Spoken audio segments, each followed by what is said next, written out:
Outro cientista, né, o Wernicke, então aqui também vocês podem ver então, as duas áreas, então a área de Broca e a área de Wernicke, né, ele também estudando pacientes com outros tipos de distúrbio de fala, né, fazendo análise pós-morte desses pacientes, ele descobriu que tinha uma área no lobo temporal que quando levava a um déficit sensorial da linguagem, ou seja, não era um problema articulatório, era sensorial, a pessoa não conseguia reconhecer a palavra falada.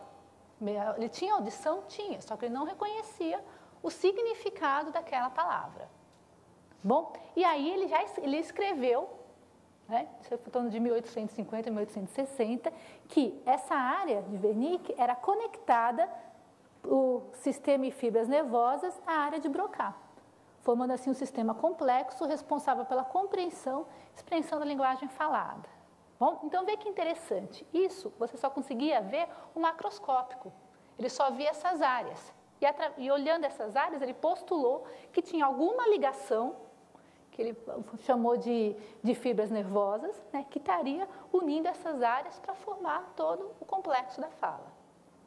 E, novamente, isso aí hoje você, com tomografia, com ressonância, você consegue apontar essas áreas. Só que naquela época não tinha nada disso. Eram estudos em cadáveres, ele conseguiu chegar a essa conclusão que é verdadeira.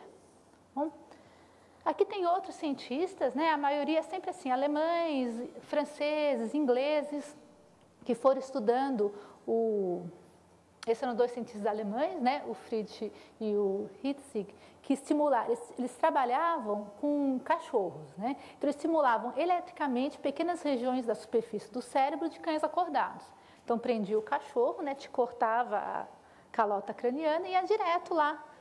Uma coisa bem mas foi necessário. Se não fossem por eles, nós não estaríamos aqui estudando educação, né? Então, vamos rezar para os cachorros aí que ajudaram a gente a estar aqui, né? Então eu cortava lá a calota craniana, expunha o cérebro e ele estimulava eletricamente determinada área e viu o que acontecia. Estimulou uma área, o cachorro dobrou as patas da frente, estimulou outra área, esticou a pata de trás, né? Então ele começou a ver que, poxa, tem alguma coisa, consegue mapear isso através dessa experiência. E eles foram desenhando. Começaram a ver que estimulava a mesma área em cachorros diferentes, o resultado era o mesmo. Então, eles começaram a desenhar e começaram a mapear essas áreas do cérebro. Bom, Krause, ele fez experiência com seres humanos, tá? Porque daí com o animal era um pouco mais fácil, mas como é que fazer experiência com seres humanos, né? Ele aproveitava pacientes que estavam tendo cirurgias para remover tumores do cérebro, né? Então sempre trabalhava no hospital, sempre que entrava lá um paciente com tumor no cérebro, ia ser operado, ele dava um jeito de estar junto lá na cirurgia. E já que estava lá com o crânio aberto, anestesiado, né? Por que não pegar e aproveitar um pouquinho e cutucar um pouco mais, né? Então ele ia lá e começava a ver que essas áreas que localizaram cachorros, em macacos, em outros animais, também existiam no ser humano. E ele conseguia lá, eletricamente, ele dava estimulação no ponto e via a resposta. Bom, então ele começou também a mapear com uma precisão muito grande, tá? Muito próxima do que hoje nós temos. Então foi lá fazer essa experiência. Tá bom? O David Ferrier, que era um neurologista inglês, ele trabalhou também com macacos e cães, esse mesmo esquema de mapeamento, e ele conseguiu mapear 15 áreas relacionadas ao controle preciso do movimento. Por que o movimento? Porque o movimento é mais fácil de você ver. Você vê a reação, você estimula e vê, né? A parte sensorial, não tem como você saber. Será que se eu mexer aqui, será que o animal continua a enxergar? Será que ele continua ouvindo? É mais difícil você conseguir mensurar isso. O movimento não, é visível. Então, eles foram no mapeamento, né, e daí ele desenhou essas 15 áreas. E aí ele começou a remover cirurgicamente esses pontos nos animais. Está vendo que quando tirava esse ponto, o que acontecia? A função motora era abolida. Né? Então, ele conseguiu mapear todas essas áreas em macacos e cães. Bom, apesar que, lógico, no ser humano o cérebro é diferente, mas assim, tem mais semelhança do que em outros animais, né? Por isso que ainda é muito usado em experiências, os cachorros ainda são muito usados em experiências, porque o cérebro tem um formato que é um pouco mais semelhante ao do ser humano.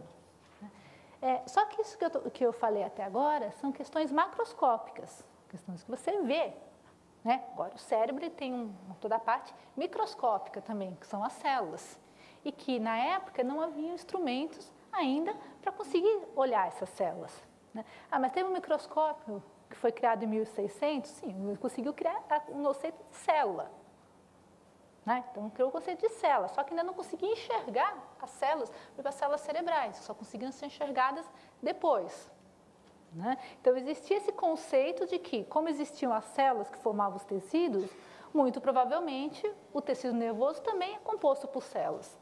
Agora, como são essas células? Como elas funcionam? Bom, também não tinha.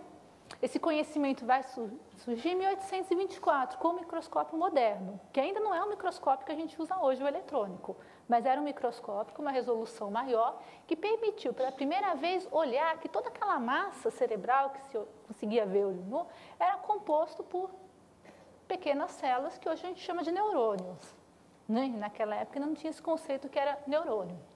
Mas foi Gustavo Valentim, entre 1836 e 1838, que descreveu as primeiras células neurais. E aí que ele foi chamado de neurônio, falou que essas células elas tinham uma conformação diferente das células de outra parte do corpo. Ele foi fazer esse primeiro estudo, né? E o Robert Remek, ele não só observou o neurônio, como ele observou que tinha neurônios mielinizados e não mielinizados. Ele conseguiu observar isso. Só que ele não sabia para que servia, entendeu? Aí depois você pode contar para ele, aquela coisa para ele, para que estudou bastante a mielinização, né? Então ela sabe para que serve, né? Mas ele descobriu que tinha diferente. Ele fala, tem uns que tem filamento e não tem. Por que é isso? Ele não sabia, mas ele já apontou essa diferença, né? E depois foram ver que isso é uma questão da condução, né? Da velocidade de condução, que tinha que ser diferente mesmo de uma parte da outra do sistema nervoso. Tá bom? Espera aí que ele não foi. Tá.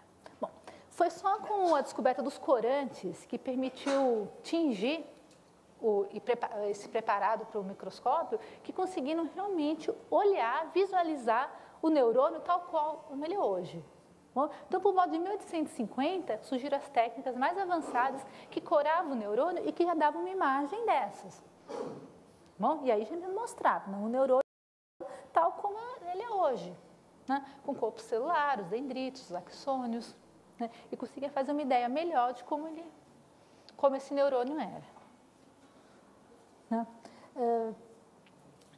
Mas as sinapses, né, que acho que a gente vai falar hoje sobre a neuroplasticidade, a gente sabe que a sinapse, o grande agente da neuroplasticidade, eles não conseguiam ver essas sinapses, né? Eles conseguiam ver os neurônios, mas eles não conseguiam perceber muito como esses neurônios estavam interligados. Tá? Foi Deites que olhou no microscópio eletrônico e ele viu que as terminações dos axônios, elas pareciam se fundir com os dendritos e outras células. Tá? Então, ele olhou, ele reconheceu a sinapse, né? E viu, olha, tem uma ligação entre uma célula e outra, tá? Mas elas não se ligam de forma inteira. Tem algumas regiões da célula, desse neurônio, que se juntam a outras regiões desse neurônio. Né? E o Joseph von Gerlach, ele postulou que os impulsos nervosos propagam-se de células para células através desses filamentos. Porque ao mesmo tempo que você tinha cientistas pesquisando macroscopicamente o cérebro, cientistas pesquisando microscopicamente os cérebros, tinha outros cientistas que estavam pesquisando os impulsos elétricos.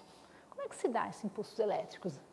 E aí eles foram juntando e falaram, poxa, realmente, se você for pensar, né, na forma dos neurônios e da forma como eles se ligam, dá para entender que uma corrente elétrica passa muito bem por esse caminho e consegue se espalhar.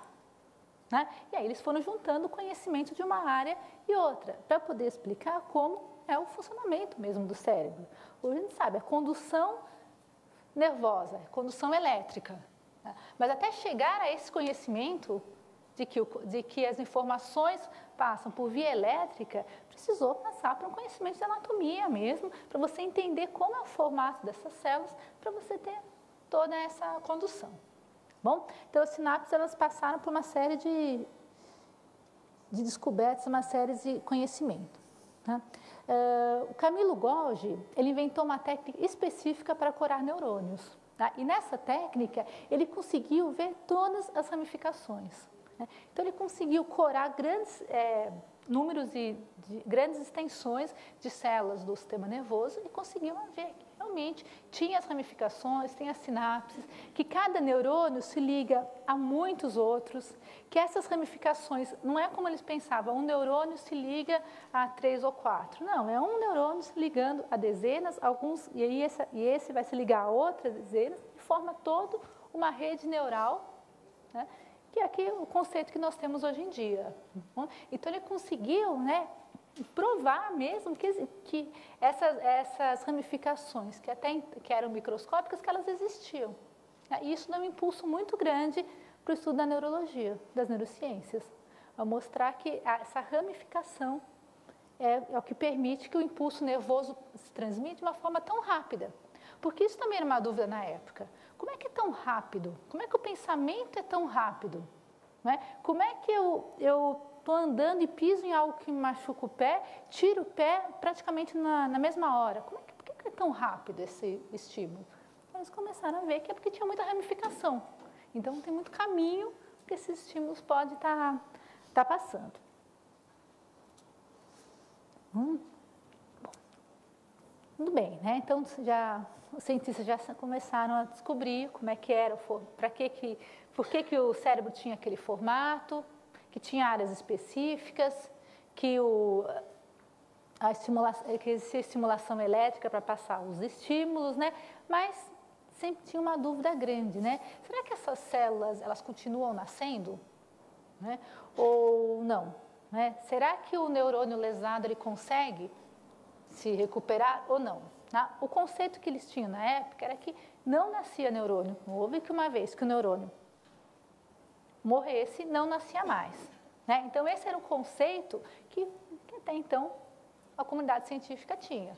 Neurônio não nasce mais e neurônio, uma vez lesado, acabou. Só que as pessoas observavam na prática que alguns pacientes que tinham lesões neurológicas perdiam determinadas funções e depois eles recuperavam. Aí, mas como? Não é? Se não recupera a célula que é responsável pelo movimento, é lesada, e se não recupera, como é que a pessoa recupera o movimento? Então, eles foram estudar, né, para tentar chegar a essa conclusão. É aquilo que eu falei no começo, né? Você pode ver o que acontece na prática, mas você tem que ir atrás para tentar descobrir por que acontece isso. Foi o que eles tentaram fazer. Por que acontecia essa recuperação das lesões neurológicas? Tá? E aí o Santiago Ramon Igaja, que era um espanhol, ele conseguiu observar que um pequeno crescimento do axônio localizado numa lesão de um feixe medular, né? Então ele falou, olha, parece que eu tinha um feixe lá que saiu da medula, né, um nervo periférico, teve uma lesão, mas ele se regenerou. Ele falou, então esse conceito de que o neurônio, uma vez lesado, nunca mais vai se recuperar, ele falou, pode ser que não seja bem verdade, porque ele conseguiu observar essa recuperação. Tá? Então, já abriu um caminho. Mas será que, então, não existe uma recuperação das células nervosas lesadas? Né? Então, ele abriu para uma nova dúvida. Né? A década de 50, com a criação do microscópio eletrônico, ajudou a sanar muito dessas dúvidas. Porque com a microscopia eletrônica e com o uso do corante, você conseguia, sim, ter uma visualização muito melhor do neurônio e da rede neural. E aí ficava mais fácil você entender aquilo que estava acontecendo, ou seja, os cientistas eles puderam assim comprovar aquilo que eles estavam vendo na prática, com o uso do microscópio eletrônico. Bom,